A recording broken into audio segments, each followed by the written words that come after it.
дар бошишгоҳи бригадаи 20-уми ноҳияи Бобуҷон Ғафуров ба номи Абдурахмон Ҷумаев корҳои фаҳмондагиҳӣ оид бар зидди сӯхтор аз тарафи Раёсати хадамоти давлатии оташнишонӣ гузаронида шуд. Дар ҷамъовати мазкур тамоми раисони хоҷагиҳои деҳқонӣ иштирок доштанд.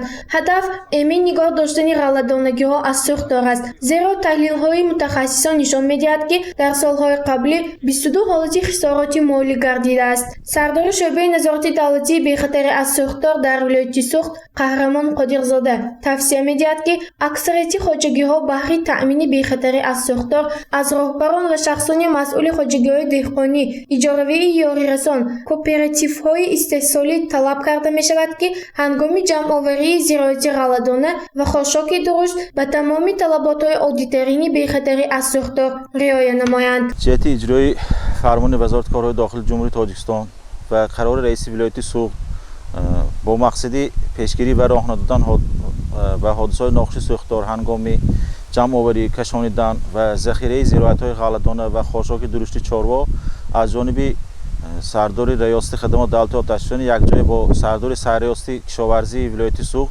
нақши чорабиноро таҳия намуда дар ҳудуди вилояти Суғд чорабинои оташнишони комплексии ғалла ҷорӣ карда шудааст.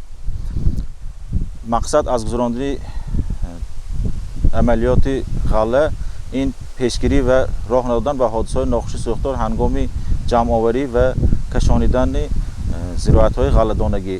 Дар рафти ҷамъомад масъулини раёсати хадамоти давлатии оташнишонӣ таъкид карданд, ки дар шароити саҳроӣ нигаҳдорӣ ва пур кардани маҳсулоти нафтӣ бояд дар майдончаҳои махсусе, ки аз алафи хушк тоза карда шуда, атрофашон дар фосилаи на камтар аз 4 метр шудгор карда шавад.